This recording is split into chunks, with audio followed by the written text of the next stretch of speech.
Paper leak करने से फायदा नहीं है, वे क्लास वाले जंतर मंतर पे पहुंच जाएंगे फिर। हाँ भाई, पहले वाले चैप्टर में तुम बता रहे हो कि भाई हमें ऑक्सीडेशन रिडक्शन या ऑक्सीडाइजिंग एजेंट रिड्यूसिंग एजेंट वगैरह में दिक्कत है ना। सबसे बड़ी बात ये हुई है तुम्हारे लिए, कुछ नहीं है वैसे उसमें, सही बताऊं तो। देखो जैसे मैं एक एग्जांपल लिख रहा हूं, Cu plus O2 gives CuO। अगर मैं पूछूं ये रिएक्शन कौन सी है, ऑक्सीडेशन है या रिडक्शन है, तो कौन सी रिएक्शन है? देखो क्या हो रहा है इसमें, हाइड्रोजन जुड़ रही है, ऑक्सीजन जुड़ रही है, या क्या हो रहा है क्या नहीं। तो ये ऑक्सीडेशन रिएक्शन है क्योंकि इसमें ऑक्सीजन है, ऑक्सीजन जुड़ रही है। हमेशा तुम्हें लेफ्ट हैंड साइड पे ही चीजें देखनी है या रिएक्टेंट साइड पे ही चीजें देखनी है। रिएक्टेंट साइड पे तुम चीजें देखोगे, वहीं से तुम्हें पता चलेगा कि ऑक्सीडाइजिंग एजेंट है, रिड्यूसिंग एजेंट है, सब्सटेंस है, ऑक्सीडेशन रिडक्शन है, उससे पता चल जाएगा। तो रिएक्टेंट साइड अगर तुम देखोगे तो यहाँ पे क्या हो रहा है, ऑक्सीजन जुड़ रही है, और जिस भी सब्सटेंस में ऑक्सीजन जुड़ेगी तो उस उस रिएक्शन को हम क्या बोल लेंगे, उस रिएक्शन को हम बोल लेंगे ऑक्सीडेशन रिएक्शन, यानी कि एडिशन ऑफ ऑक्सीजन। क्या बोल लेंगे? एडिशन ऑफ ऑक्सीजन या रिमूवल ऑफ हाइड्रोजन।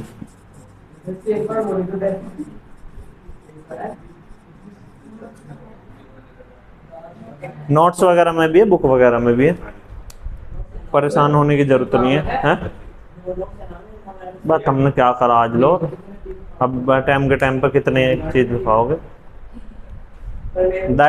इसमें the addition of oxygen to a substance is called oxidation, या the removal of hydrogen from a substance is called oxidation. ठीक है, अगर कहीं पे हाइड्रोजन जुड़ रही है, सपोज करो मेरे पास ये है CuO, इसमें मैंने क्या कर दिया, हाइड्रोजन जोड़ दिया, ठीक है, तो क्या होगा, क्या बनेगा ये Cu प्लस H2O।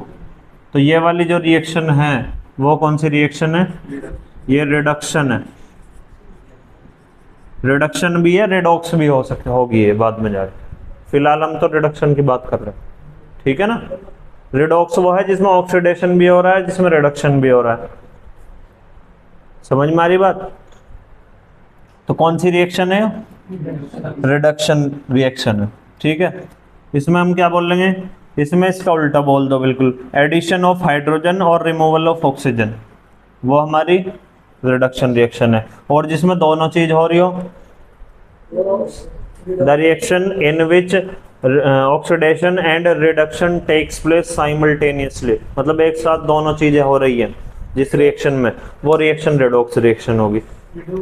हाँ ठीक है, जिसमें दोनों काम एक साथ हो रहे होंगे। इसमें देखो भाई, ये क्या है, कॉपर ऑक्साइड, यानी कि इसको मैं बोल सकता हूं कि ये क्या है, ऑक्सीडाइजिंग एजेंट है, ऑक्सीडाइजिंग एजेंट। और ये क्या है, ये रिड्यूसिंग एजेंट है। और ये ही क्या है, रिड्यूस्ड सब्सटेंस है, और ये ही ऑक्सीडाइज्ड सब्सटेंस है।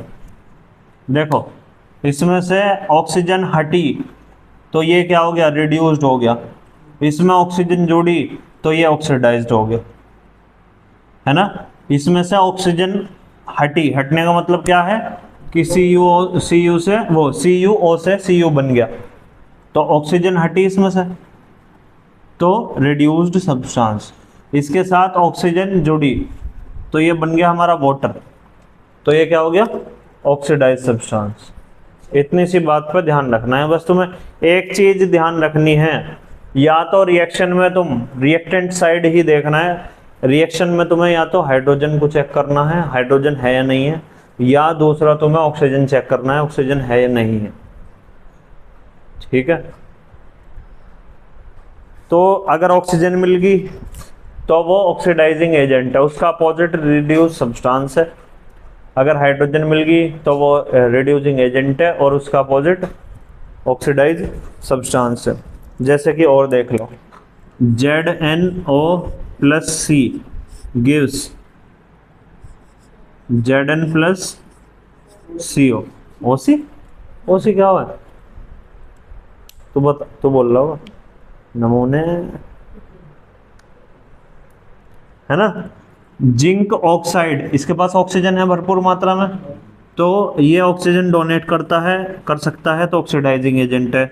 और रिड्यूस्ड सब्सटेंस है, ये क्या है, ये इसका बिल्कुल अपोजिट हो जाएगा, ये रिड्यूसिंग एजेंट है और ऑक्सीडाइज्ड सब्सटेंस है। बस बात खत्म, इतने से तो बात है। और देख लो, जैसे कि रिएक्शन है MnO4 plus HCl gives MnCl2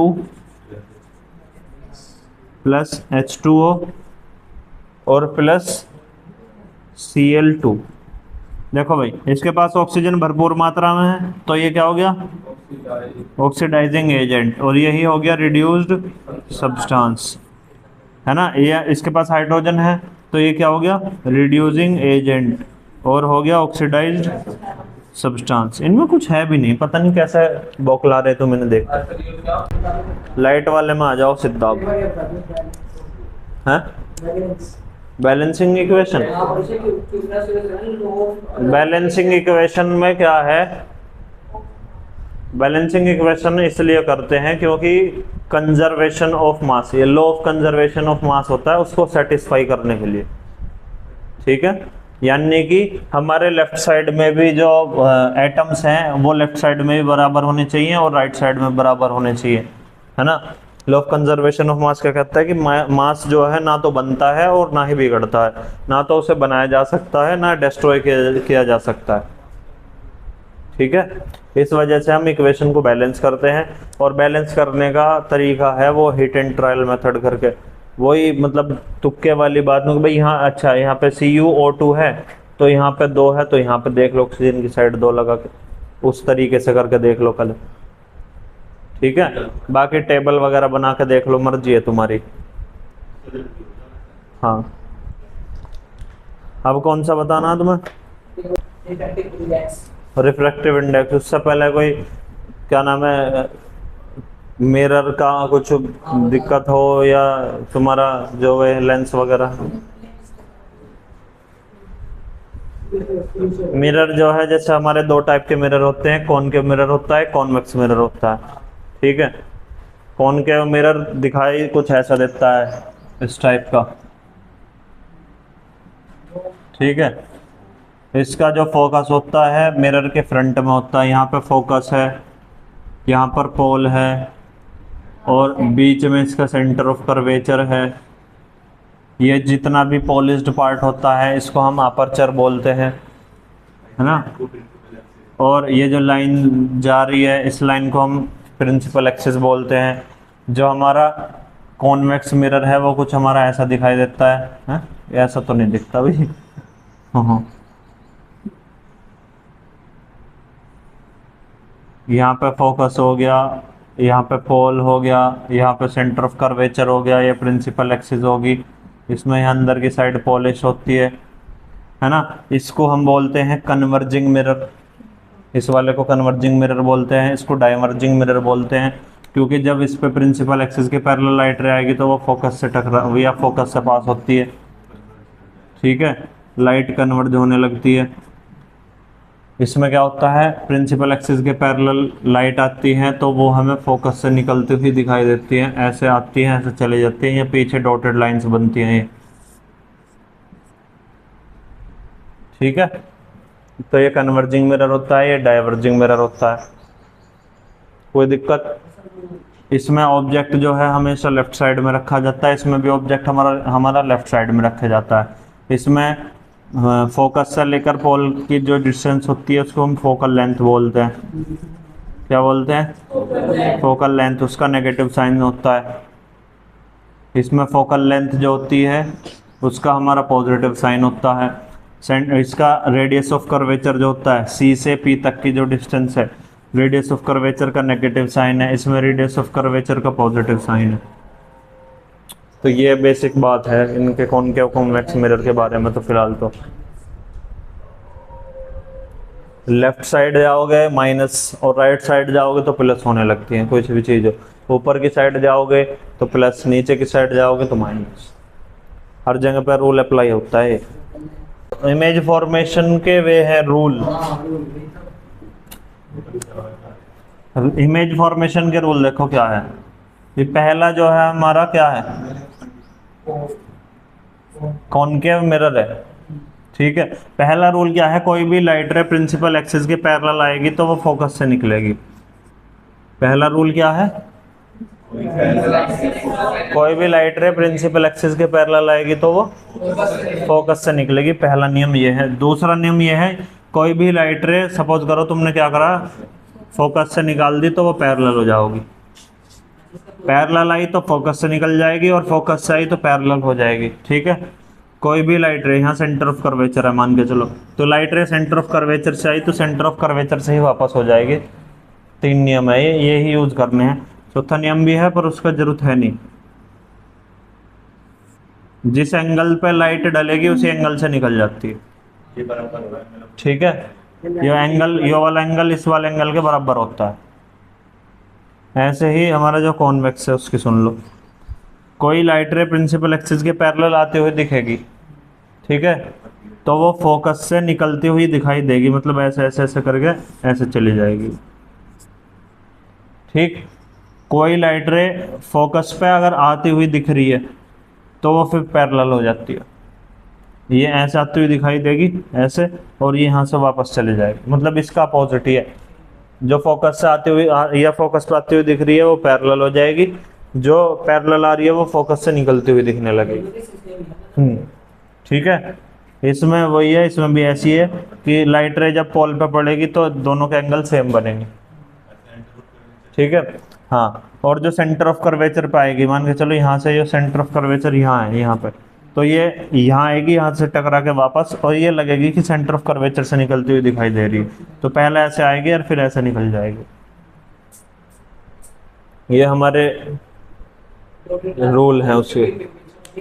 क्या, डॉटेड लाइंस हमेशा पीछे बनेंगी हैं, कहाँ बने, ओहो, डॉटेड लाइंस बनेंगी। ठीक है, याद रखनी है बात। तो पहला नियम क्या है, प्रिंसिपल एक्सिस के पैरेलल लाइट आ रही है वो कहाँ से निकलेगी, फोकस से निकलेगी। फोकस पर अगर आ रही है फोकस पे तो वो कहाँ जाएगी, प्रिंसिपल एक्सिस के पैरेलल हो जाएगी। कोई लाइट रे सेंटर ऑफ कर्वेचर से आ रही है वो सेंटर ऑफ कर्वेचर से पास हो जाएगी। कोई लाइट रे पोल पे गिर रही है तो वो जिस एंगल से आई है उसी एंगल से चली जाएगी। कोई गड़बड़ी नहीं करने की, जैसे आई थी ऐसे चुपचाप बिना किसी समस्या के।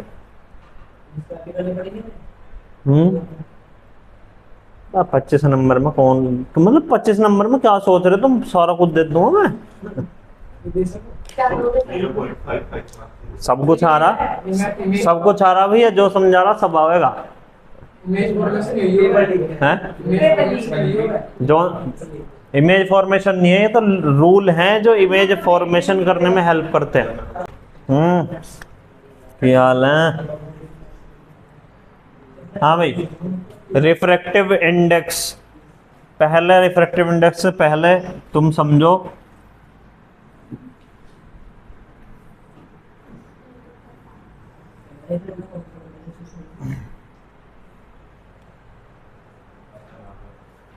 हाँ भाई, क्या होता है, पहले रिफ्रैक्शन को समझो। पहले जब लाइट रे एक मीडियम से दूसरे मीडियम में जाती है, मीडियम का मतलब जिस भी सब्सटेंस में, जिस भी ऑब्जेक्ट में लाइट ट्रेवल कर रही है उसको मीडियम बोलते हैं।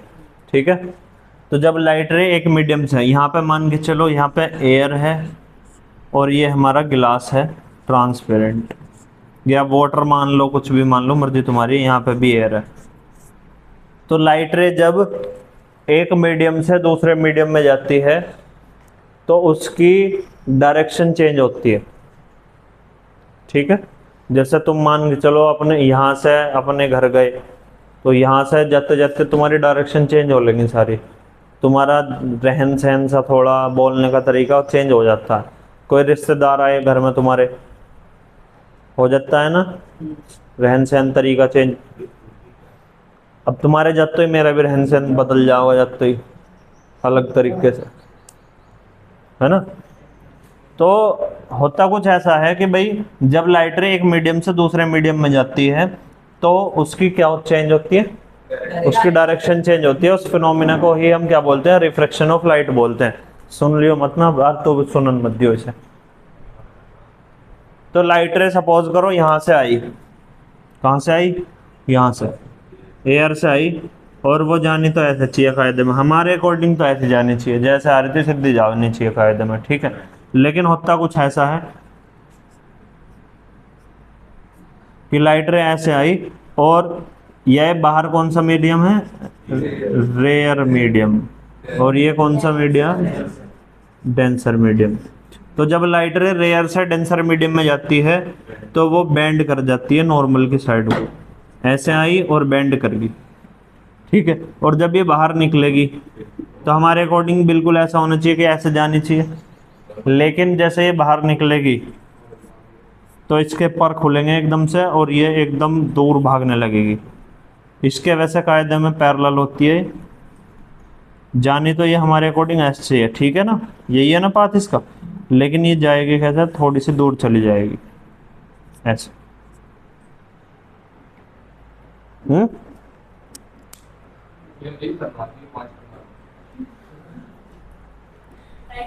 तो लाइट रे रेयर से डेंसर में गई, डेंसर से रेयर में गई, हुआ क्या, रेयर से डेंसर में जाने पर नॉर्मल की साइड को बेंड करेगी, और जब लाइट रे डेंसर से रेयर मीडियम में जाएगी तो वो कहाँ जाएगी, अवे फ्रॉम द नॉर्मल है, क्या लिख के आओगे, दूर from the normal, away from the normal.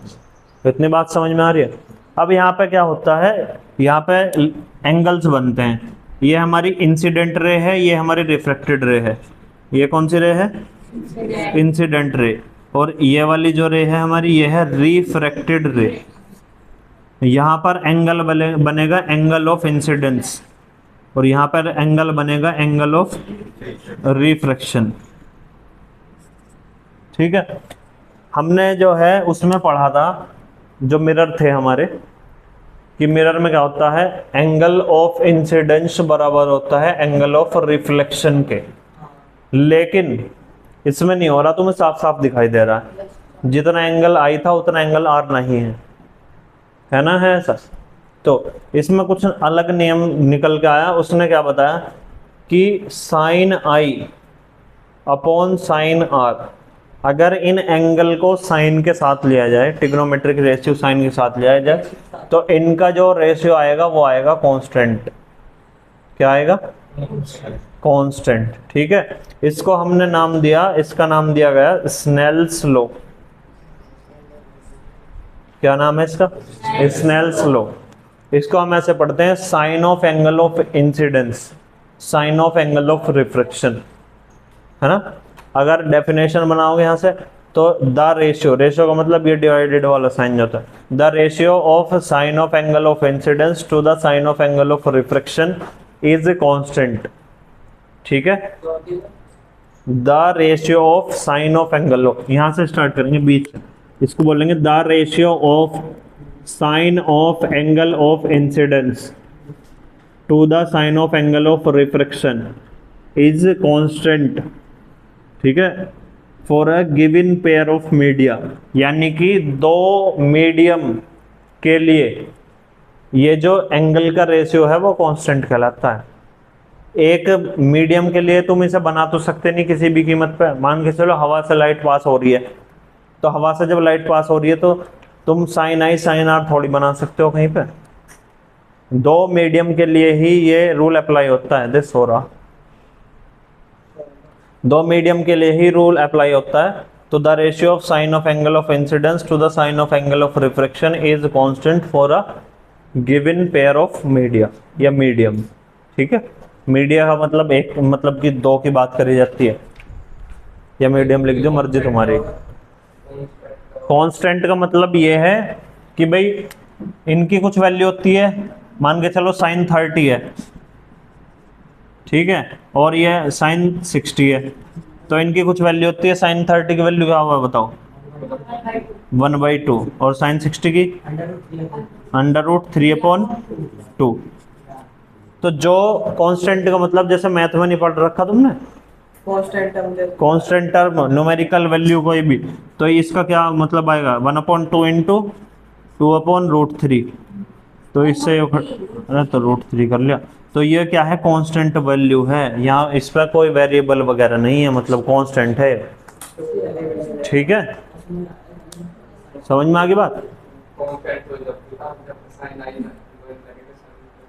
क्या? हाँ हाँ एंगल है, वैसे नॉर्मल वैल्यू नहीं है। समझ में आ गई बात? तो स्नेल नाम का कोई बंदा था, उसने दिया था ये लॉ, जिसको स्नेल्स लॉ के नाम से भी जानते हैं, सेकंड लॉ ऑफ रिफ्रैक्शन भी बोलते हैं इसको। सेकंड लॉ ऑफ रिफ्रैक्शन, पहला लॉ होता है कि जो इंसिडेंट रे है, जो रिफ्लेक्टेड रे है और जो नॉर्मल रे है, वो तीनों एक ही प्लेन पर लाई करती हैं, एक ही सरफेस पर लाई करती हैं। ठीक है, उसके तरीके से ये एंगल ऑफ इमरजेंस यहाँ पे मिलेगा तुम्हें, वो यहाँ पे ई नॉर्मल रे और इमरजेंट रे, ये जो रे बाहर निकलेगी, ये बाहर निकलेगी जो रे, इसको हम बोलेंगे इमरजेंट रे। और एंगल ऑफ इमरजेंस जो होगा नॉर्मल रे और इमरजेंट रे के बीच का एंगल होता है। Refractive index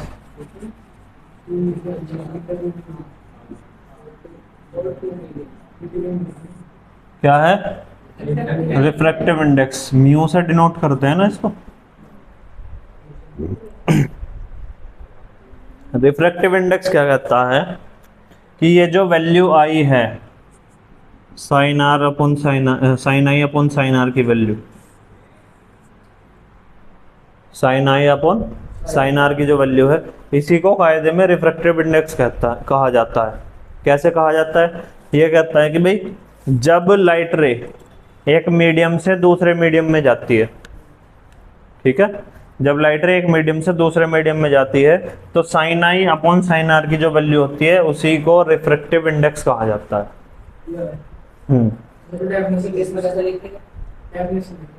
when a ray of light, चलो लिख देता हूं, या नहीं रुक दो, the value of sine I upon sine are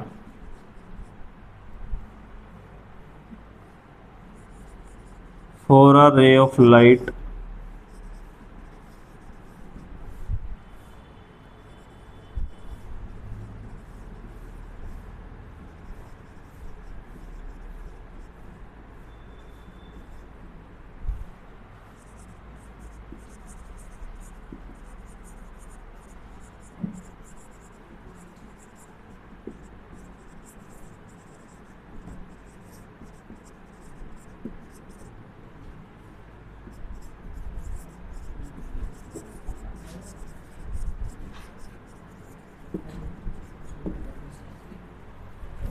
the value of sin I upon sin R for a ray of light going from air into a particular medium is called a refractive index of that medium। पढ़ियो जरा, 5 बार पढ़ना। ये किसे उससे भी तो denote कर रखा ना एनसीईआरटी में, एन जो है ऐसे एन बन रहा शायद से कुछ।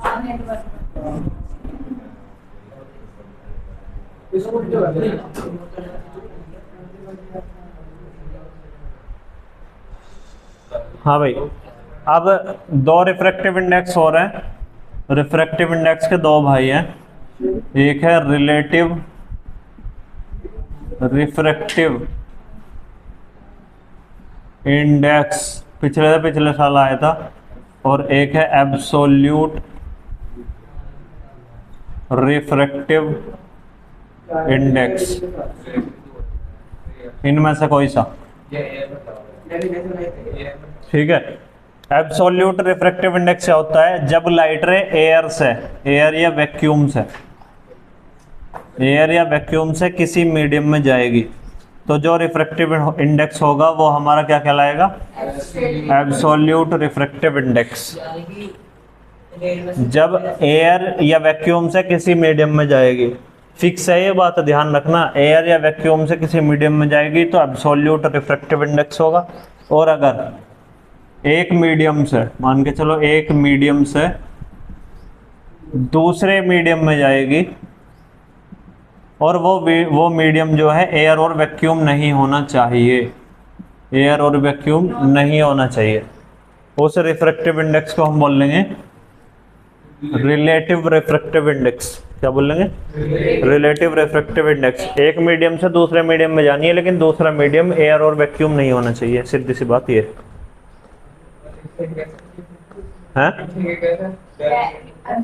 When light goes from air into a medium, then the value of refractive index is called absolute refractive index. And when the ray of light going from one medium to the another medium, except air and vacuum, then the value of refractive index is called relative refractive index. इनके तुमने फॉर्मूले तो तुम्हें याद है? Refractive index का formula क्या है? रिफ्रैक्टिव इंडेक्स का formula speed of light in air और vacuum upon speed of light in medium, है ना। एक और है, क्या था वो फॉर्मूला?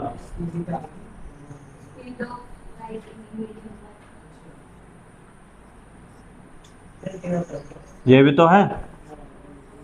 लाइट जब 1 से 2 में जा रही है, एक मीडियम से दूसरे मीडियम में जा रही है ना, तो मीडियम 2 में जो स्पीड है उसे डिवाइड कर दो मीडियम 1 की स्पीड से।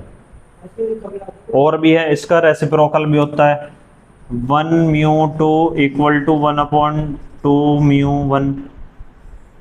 पर तुम फिलहाल इस पर ध्यान दो, इस पर ध्यान दो, परेशान होने की जरूरत ना है। पहला साइन कन्वेंशन समझो। यहाँ पे क्या करो, तुम कोई सा भी लेंस मिरर रख लो, मर्जी तुम्हारी है, जोन सा जी करे। सपोज करो तुमने यहाँ पे वो रख दिया कॉनकेव मिरर, ठीक है।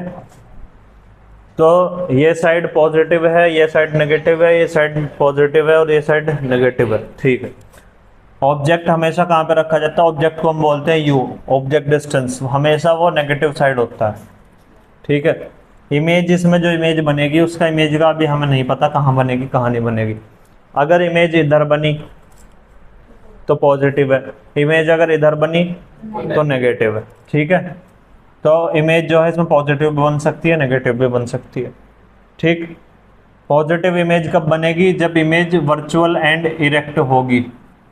और नेगेटिव इमेज कब बनेगी? जब इमेज इसमें रियल एंड इन्वर्टेड होगी। याद करो, जब फोकस पोल के बीच में ऑब्जेक्ट रखते हैं तो इमेज बनती है इधर वर्चुअल एंड डायरेक्ट, यानी कि पॉजिटिव साइड, और उसके बाद में सारी रियल एंड इन्वर्टेड इमेज बनती है।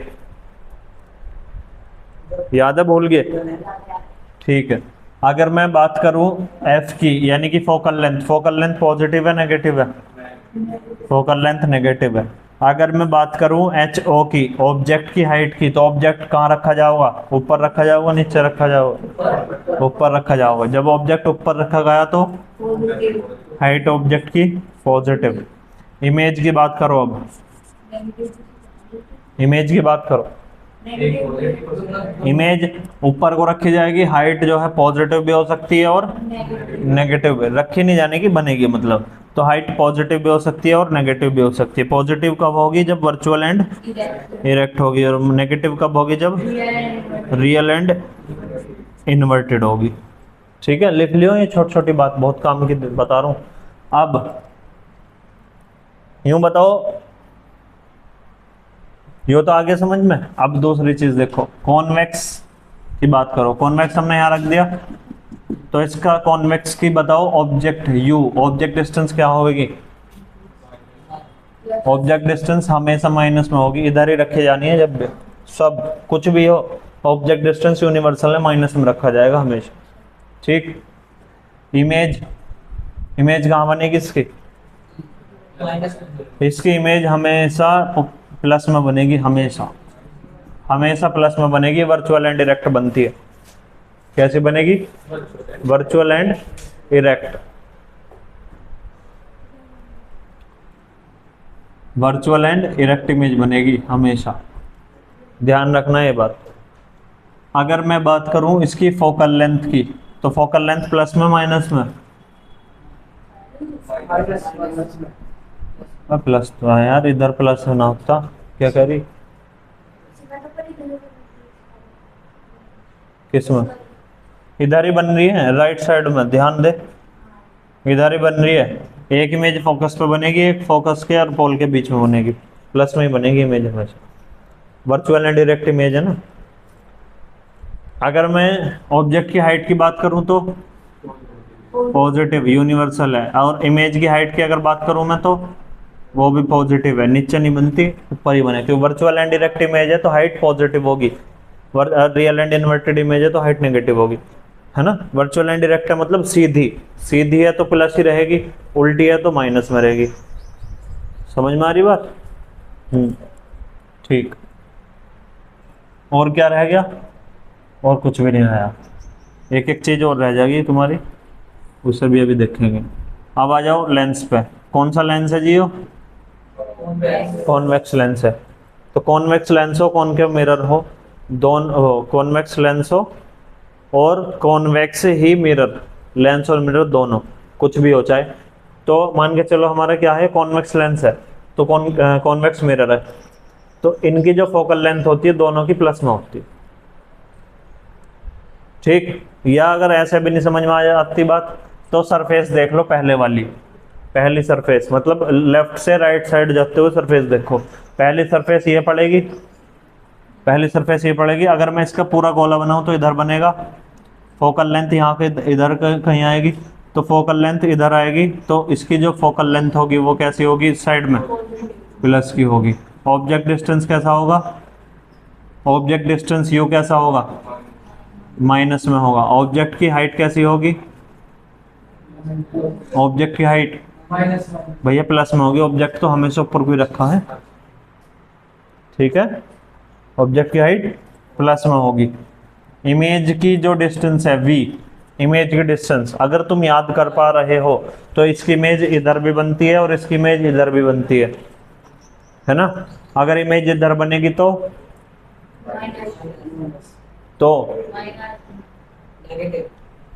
v आओगा क्या, नेगेटिव, और इमेज अगर इधर बनेगी तो v आओगा पॉजिटिव। कोई दिक्कत, समस्या नहीं है?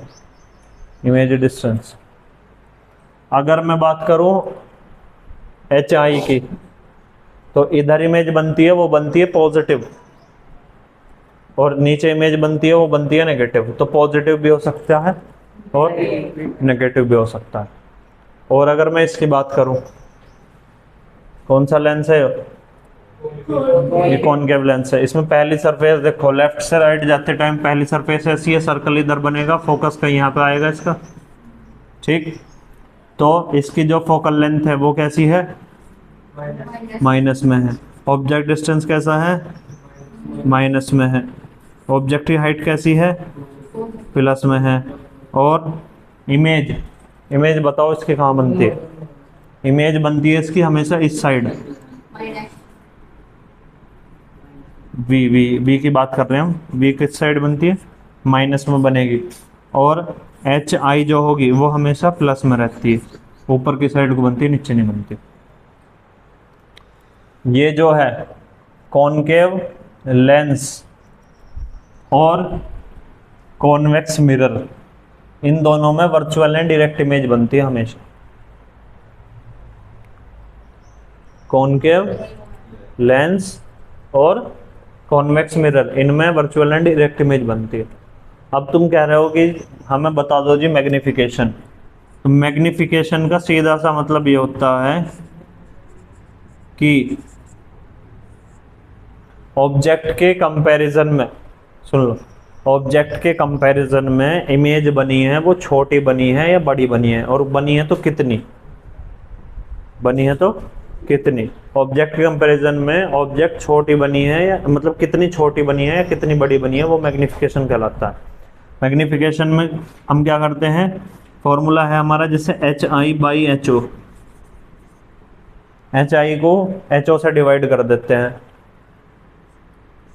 या V को U से डिवाइड कर देते हैं। दोनों तरीके से हमारे पास मैग्निफिकेशन आ जाता है। मैग्निफिकेशन को हम M से रिप्रेजेंट करते हैं, M = HI/HO और M = -V/U। कैसे, क्या मतलब है इस बात का, सुन लो। हाइट मान के चलो, इमेज की हाइट आई 10, ऑब्जेक्ट की हाइट है 2, तो मैग्निफिकेशन तुम्हें ये बताएगा कि जो इमेज बनी है वो ऑब्जेक्ट के कंपैरिजन में कितने गुना बनी है। मतलब कि 2 से 5 कट गया, मैग्निफिकेशन आ रही है मान के चलो 5, ठीक है, तो हम कहेंगे कि ऑब्जेक्ट से 5 गुना ज़्यादा मैग्निफिकेशन है इमेज की। ऑब्जेक्ट से कितने गुना ज़्यादा? 5 गुना ज़्यादा। यानी कि अगर ऑब्जेक्ट की मल्टीप्लाई 5 में कर दें तो इमेज की हाइट निकल के आ जाएगी हमारे पास। ठीक है, यहाँ से पता चल जाता है कि ऑब्जेक्ट डिस्टेंस से 5 गुना ज़्यादा डिस्टेंस है इमेज की। जहाँ पर भी इमेज बन रही है, मान के चलो यहाँ पे इमेज बन रही है इस पे 2 सेंटीमीटर पे, वो ऑब्जेक्ट रखा है 2 सेंटीमीटर पे और 5 गुना मैग्निफिकेशन आ रही है, तो इमेज जो बनेगी वो 10 सेंटीमीटर दूर जाकर बनेगी कहीं पे। चाहे वो इधर बनो चाहे इधर बनो, वो अलग बात है।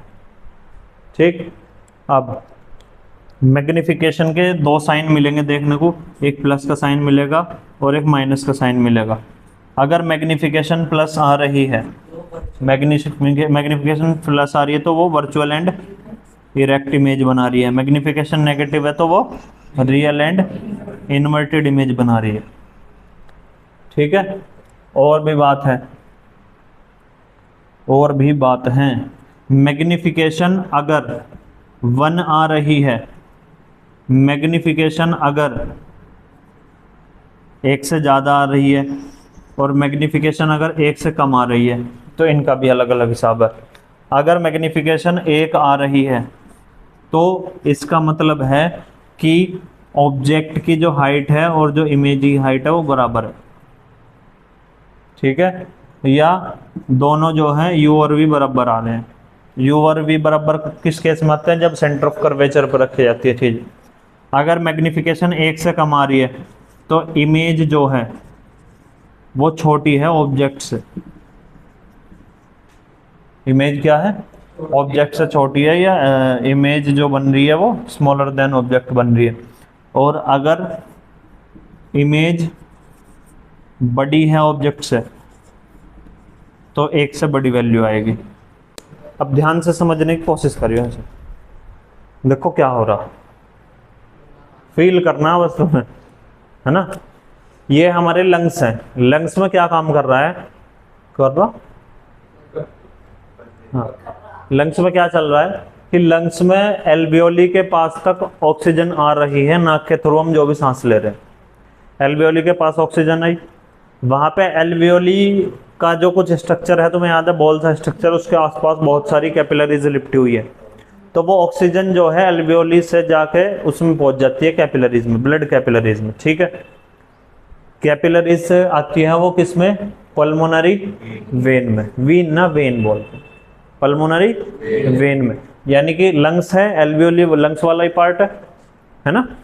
तो किस में आई वो? कैपिलरीज के बाद आई पल्मोनरी वेन में। अब यहाँ पर कौन सा ब्लड है? Oxygenated blood. कैसा है?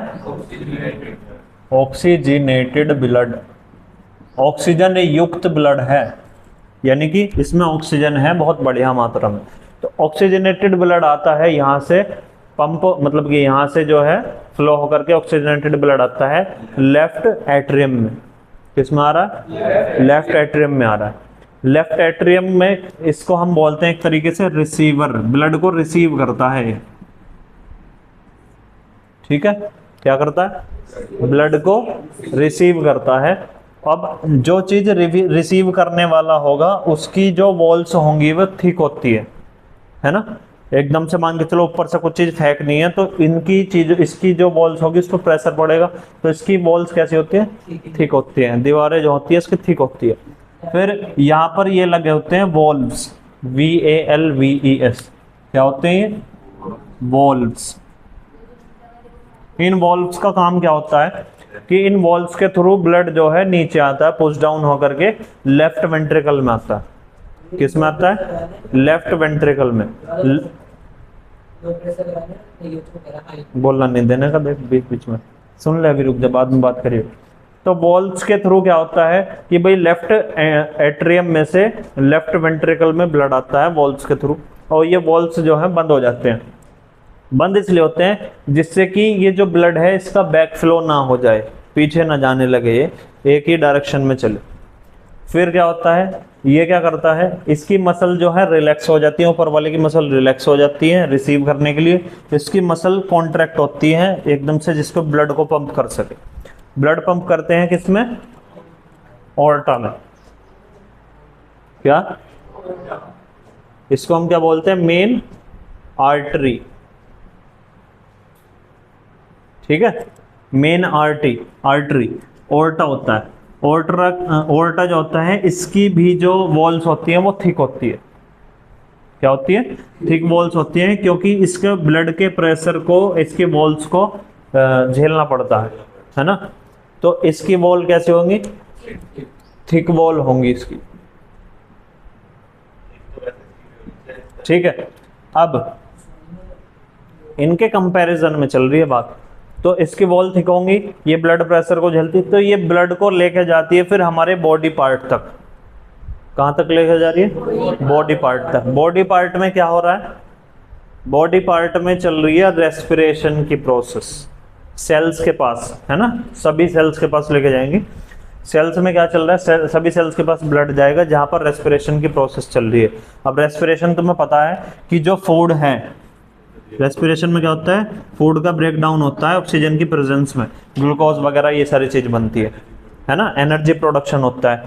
तो एनर्जी प्रोड्यूस करने के लिए, उस फूड को ब्रेक डाउन करने के लिए ऑक्सीजन की रिक्वायरमेंट होती है, और वो जो ऑक्सीजन है वो ब्लड के थ्रू जाता है हमारे बॉडी पार्ट्स के पास।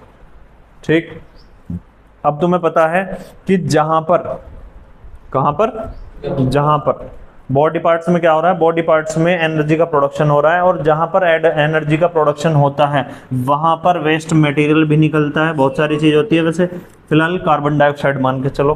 ठीक, वहां से ब्लड क्या करता है, इस बॉडी पार्ट के पास से ऑक्सीजन को दे देगा और कार्बन डाइऑक्साइड को उठा लेगा। वहां से कार्बन डाइऑक्साइड को उठा के लेके जाएगा कौन, मेन वेन या वेना कावा, इसको बोलते हैं मेन वेन, और वो है मेन आर्टरी। तो मेन वेन, वेना कावा जो होती है बॉडी पार्ट से डीऑक्सीजनेटेड ब्लड, कैसा, डीऑक्सीजनेटेड ब्लड, डीऑक्सीजनेटेड ब्लड को वेना कावा लेके जाती है। कहां तक लेके जाएगी, राइट एट्रियम के पास। ये भी रिसीवर होता है ब्लड का, ब्लड को रिसीव करेगा। जो प्रोसेस यहाँ हुई वो ही यहाँ होगी। बैकफ्लो को, ये वॉल्स बैकफ्लो को रोकते हैं। फिर राइट वेंट्रिकल में आएगा ब्लड, राइट वेंट्रिकल इसको पंप कर देगा, मसल्स कॉन्ट्रैक्ट होंगी, इसको पंप करेगा।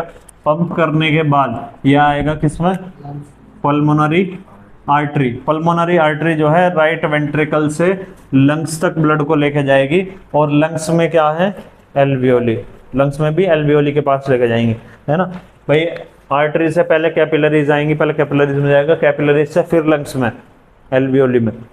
एल्वियोली के पास कार्बन डाइऑक्साइड चली जाएगी, और वो फिर जिसको हम बाहर छोड़ते हैं उसको छोड़ देते हैं बाहर बस।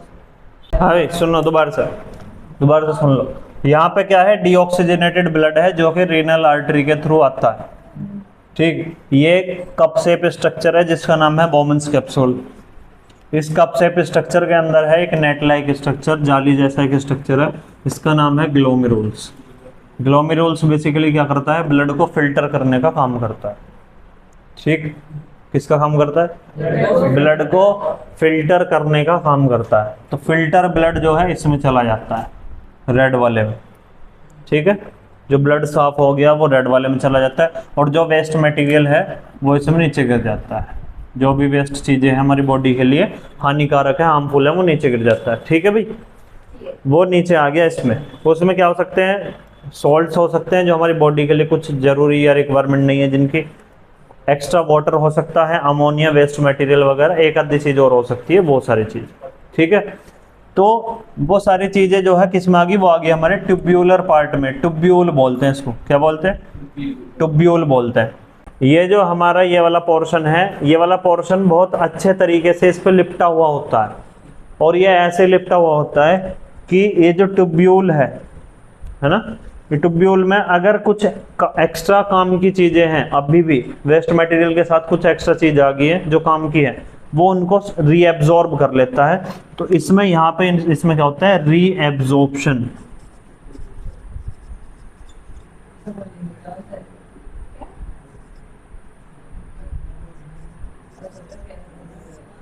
क्या होता है, रीएब्जॉर्प्शन होता है, जो भी हमारी काम की चीजें हैं उसमें से रीएब्जॉर्ब कर ली जाती है इसमें से, ट्यूब्यूल में से। और जो भी फिर वेस्ट मटेरियल है वो वेस्ट मटेरियल ऐसे आके हमारा यहाँ पर कलेक्टिंग डक्ट में इकट्ठा हो जाता है। किसमें, कलेक्टिंग डक्ट में। बेसिकली इसमें आता है यूरिन, क्या है, यूरिन आता है इसमें, ठीक है। और क्लीन ब्लड हमारा चला जाता है।